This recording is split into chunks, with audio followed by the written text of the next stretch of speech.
Sujeitai-vos, pois, a Deus, resisti o diabo, e ele fugirá de vós.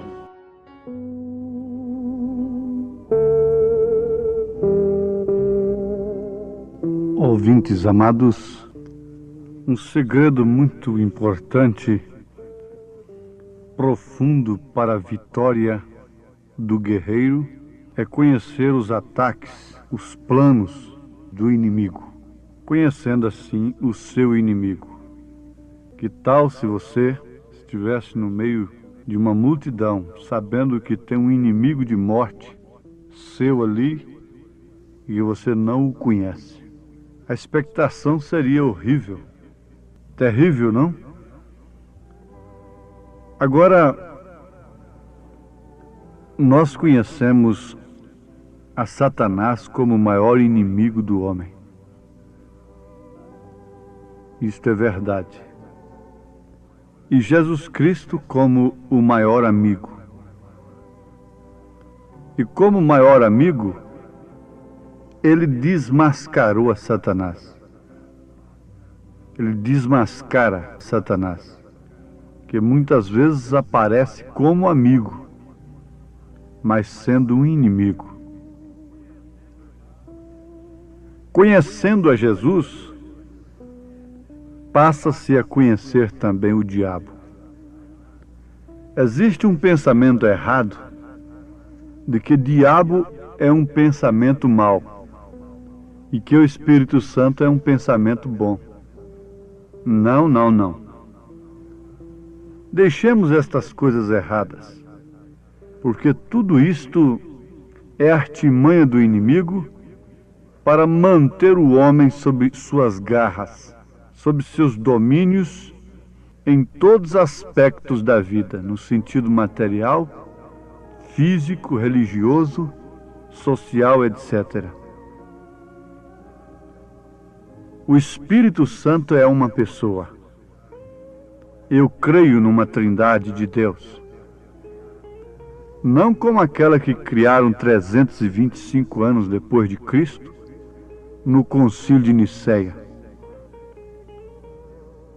fazendo Deus três partes, três deuses, três pessoas distintas. Mas a trindade de Deus é Pai sobre nós, que é Espírito que enche os céus e a terra. Filho é Deus conosco, Emmanuel, Jesus Cristo, Deus encarnado. Espírito Santo é este Deus que é Espírito em uma manifestação individual na pessoa. Não propriamente na natureza, no universo, mas em você. Isso é que é trindade. Por isso a Bíblia diz: quem tem o Filho tem também o Pai.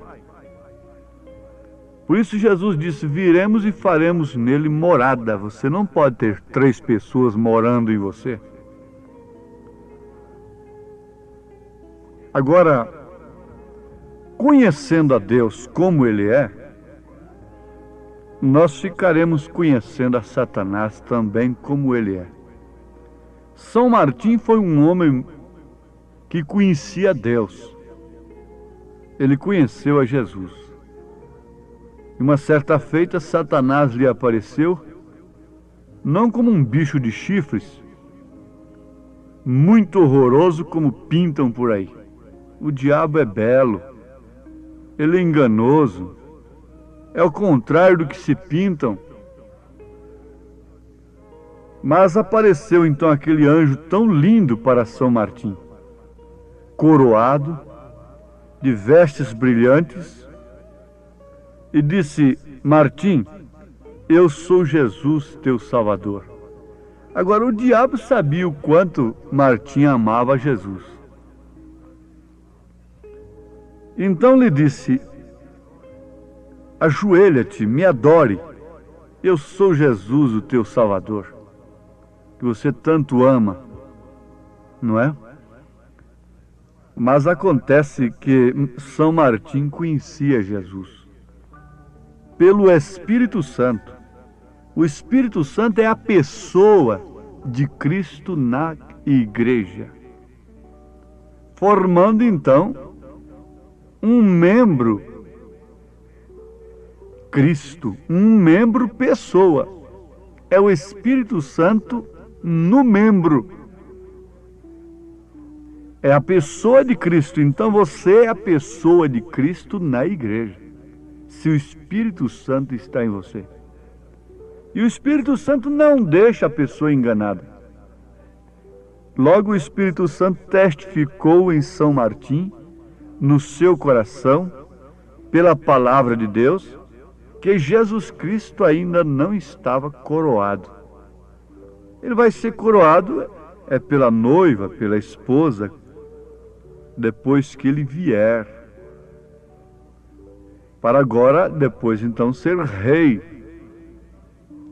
Porque por enquanto ele está no trono da intercessão, é o Cordeiro sangrento. Então, São Martim não teve pena, não teve dúvida de expulsar aquele anjo como Satanás. E ele teve que sumir, desaparecer da presença de São Martim. Você teria coragem de expulsar um anjo tão bonito, tão brilhante, coroado, dizendo que é Jesus, e você mandar embora, dizendo vai-te embora, Satanás? Você teria coragem de dizer que essa doutrina, mãe da grande prostituta, criada em Niceia, é do diabo? Se você tem o Espírito Santo, você expulsa isso em nome do Senhor Jesus Cristo.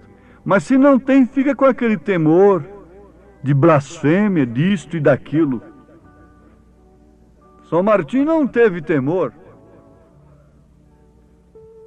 Agora, São Tiago está falando uma coisa muito profunda na sua carta, capítulo 4, versículo 7. Vocês doentes, oprimidos, cansados, tem muitas pessoas ocupadas convosco, na verdade, nesses dias, mas que estão tão amarradas, tão oprimidas quanto a vós mesmos, e não podem fazer nada por vocês. Nós não podemos fazer nada um pelo outro, a menos que Deus faça. Tenham interesse na palavra de Deus. Parem, escutem, meditem. Tenham mais atenção e vejam como as vossas vidas serão transformadas de uma maneira diferente, concreta. Eu não estou aqui para vos fazer promessas de milagres. Não estou aqui para vos fazer promessas de enriquecer sua vida, para você ganhar na loteria, abençoar a chave da sua casa e não entrar mais doença na sua casa. O profeta diz que quando um homem está prometendo muita coisa boa para o povo, fique sabendo, ele é um falso. Jesus disse, estreita é a porta e espinhoso o caminho que conduz à vida eterna, e poucos são os que entram por ela. Larga é a porta e espaçoso o caminho que conduz à perdição, e muitos são os que entram por ela. Então não estamos aqui para prometermos coisas que Deus não tenha nos prometido.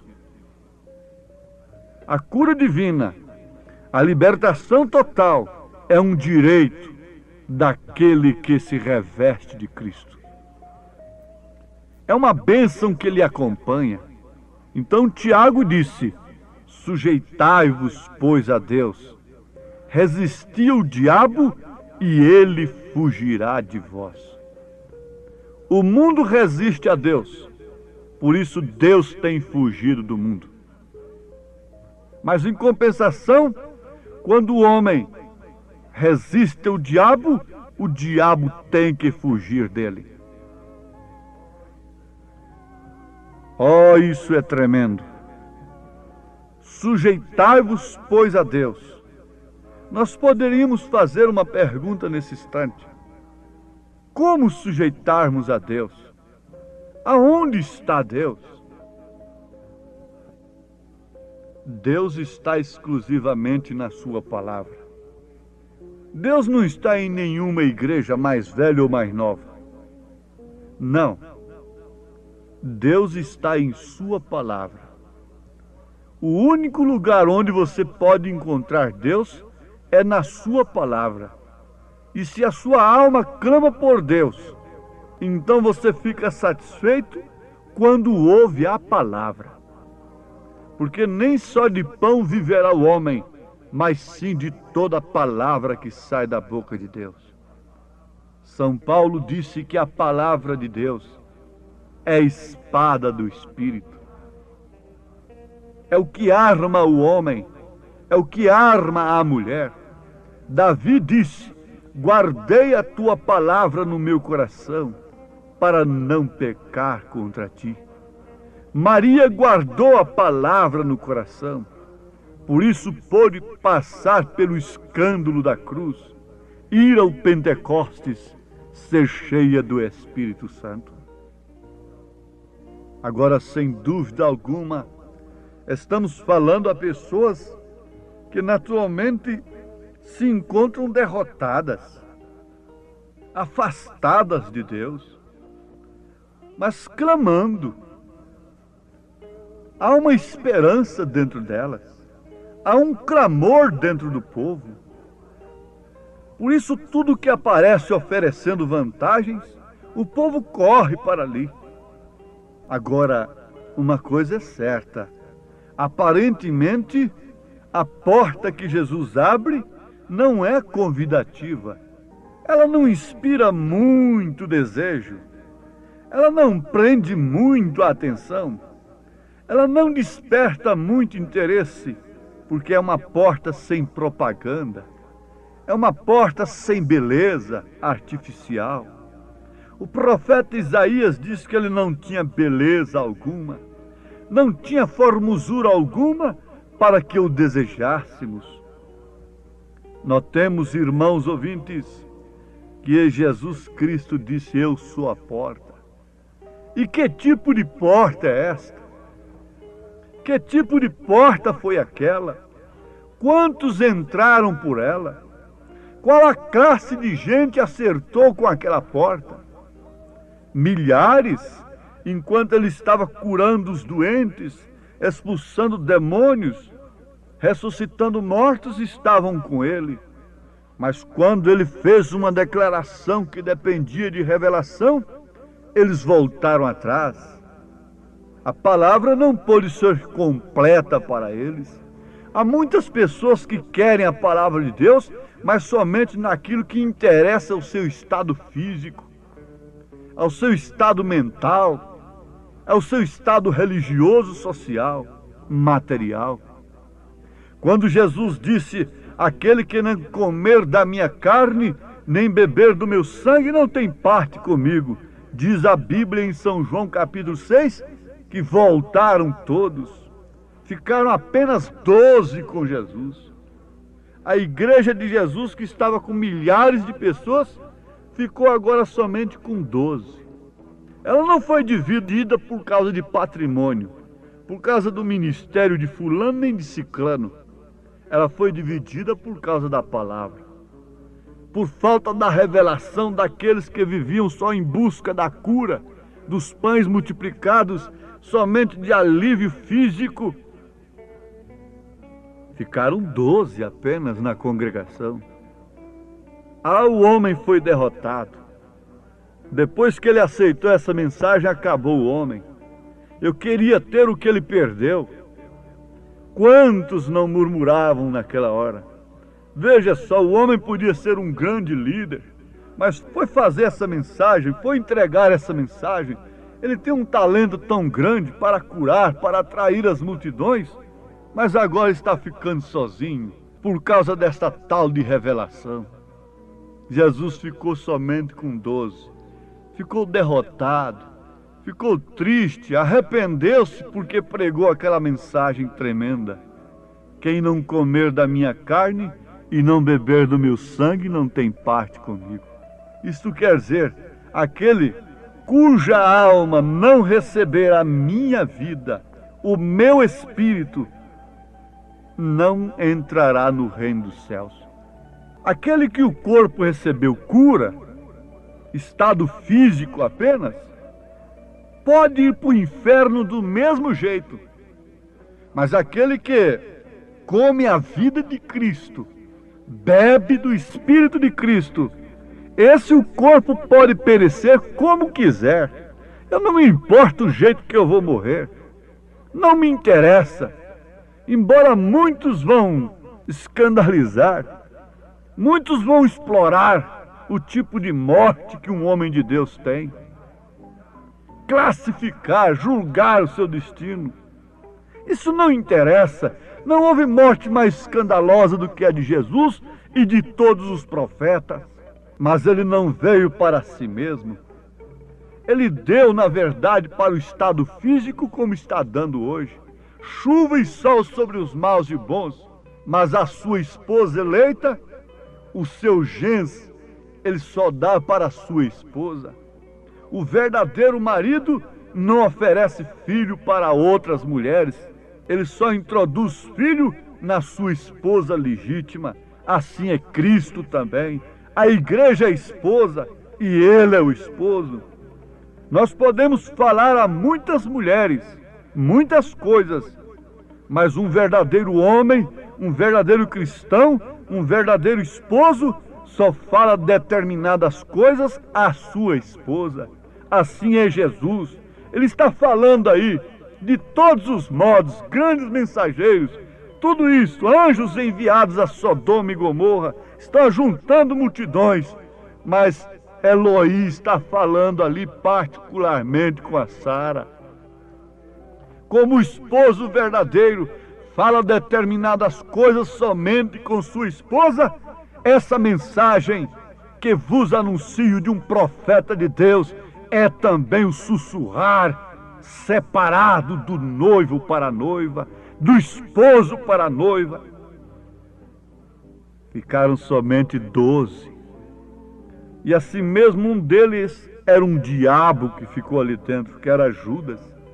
Jesus ficou derrotado, triste, arrependido de ter perdido o povo? Não. Ele disse, vós também não quereis ir? Agora São Pedro dá uma lição para nós que vivemos buscando alívio, buscando Deus. Disse, para onde iremos nós? Só de ti procede palavras de vida eterna. Vamos voltar lá para a nossa denominação antiga? Para a nossa sinagoga? De lá eu já vim, Senhor. É preferível morrer com o Senhor. Mas o resultado daquela escolha foi esta. É que há um trono preparado para ele. Meus ouvintes, sujeitai-vos, pois, a Deus, amando a sua palavra. E isto significa resistir ao diabo. Ele é fujão, ele é covarde, ele é fanfarrão. Ele quer assustar a você, mas tome a palavra de Deus agora e vença pelo Espírito. Entregue sua vida de dentro para fora e você verá como ela será transformada. A palavra de Deus é semente, vai caindo, caindo, caindo. Quando a gente pensar que está morta, Levante a sua mão onde você está e diga, ó Deus, eu quero que o Senhor tome conta da minha vida, de dentro para fora, no meu coração, na minha alma. Não importa o meu estado físico, importa o estado da minha alma. Como Jó tinha sua carne ferida pelo inimigo, mas não pôde contaminar a sua alma, eu também quero, nesse instante, Senhor, crer pela fé que o sangue de Jesus Cristo tem apagado os meus pecados e que a tua palavra tem descido à minha alma. Em nome de Jesus Cristo. Amém.